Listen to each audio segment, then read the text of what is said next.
हरि की प्रिय दो। आज यहाँ दूसरा नंबर राम जी के जन्म का कारण। दूसरा कारण ये है महाराज कि आपने देखा होगा कि सती वृंदा जितनी ही सती थी उतना ही उनका पति अनाचारी, दुराचारी, पापाचारी। विवाह हुआ, सती वृंदा हरि भक्ता थी, पर जलंधर उतना ही दुष्ट प्रवृत्ति का था। देवताओं से युद्ध हुआ, जलंधर नहीं मर रहा है। वृंदा जी अनुष्ठान में बैठी है, नारायण से प्रार्थना किया गया। भगवान विष्णु आए वृंदा के पास। कई लोग कह देते हैं कि भगवान विष्णु ने जलंधर का भेष बनाया। नहीं, जलंधर का भेष नहीं बनाया था, केवल नारायण वृंदा के पास पहुंचे, क्योंकि वृंदा नारायण की परम सेविका थी।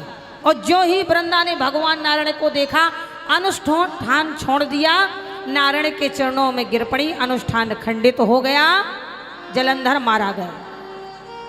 और जब वृंदा के कान में आवाज पहुंची कि अनुष्ठान खंडित कैसे हुआ भगवान विष्णु के आने से, तभी जलंधर मारा गया।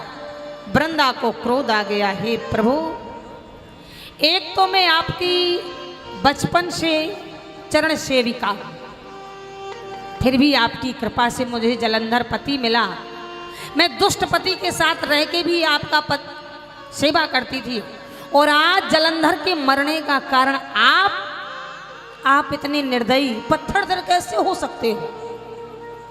आज मैं तुम्हें श्राप देती हूं, नारायण तुम पत्थर के बन जाओ। भगवान बोले ओमस्तु। पर वृंदा को जब ध्यान आया कि जिसके जो भाग्य में लिखा होता है वो मिलता है, वृंदा ने कह दिया महाराज पत्थर के दो बन जाओ, पर हर वैष्णव के घर में सालिक राम बन के पूजे जाओ। तो याद रखना माताओं, ये हर सनातनियों को, हर वैष्णव को सालिक राम की पूजा करना चाहिए।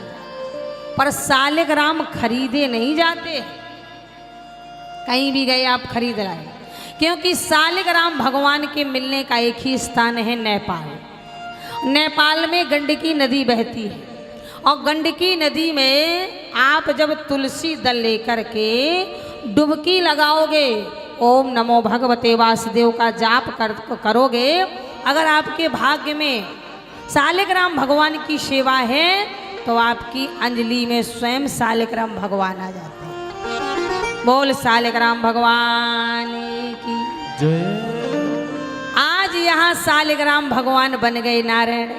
नारायण ने भी कह दिया वृंदा, जो तुम वन की घास बनी हो, मैं भी तुम्हें अब आशीर्वाद देता हूं वृंदा। आज से तुम तुलसी जी बन जाओ। जिस घर में सालिक राम जी की पूजा हो, सालिक राम जी का सिंहासन हो, वैष्णव हो, सनातनी हो, तो उसके घर में तुलसी जरूर होना चाहिए, तुलसी मैया जरूर होना चाहिए। और जिसके घर में तुलसी मैया का गमला है, तुलसी जी की सेवा होती है, एक लोटा जल, एक घी का दीपक लगता है, तो मैं वचन देता हूँ कि उस घर में 24 घंटे के अंदर एक बार जरूर तुलसी से मिलने जाऊंगा। बोल सालिक राम भगवान की जय। पर बुरा नहीं मानिएगा, आज तो भैया मॉडल हो गया। मैं बानसूर की बात नहीं कर रही हूं, अन्य जगह की।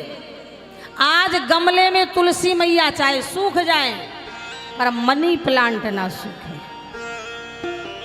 बोलो,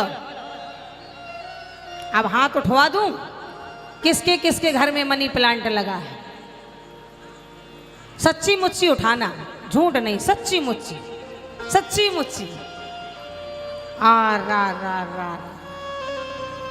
मनी प्लांट इतना लगा है।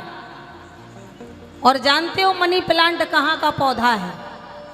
भारत का नहीं है चाचा जी, विदेशी पौधा है।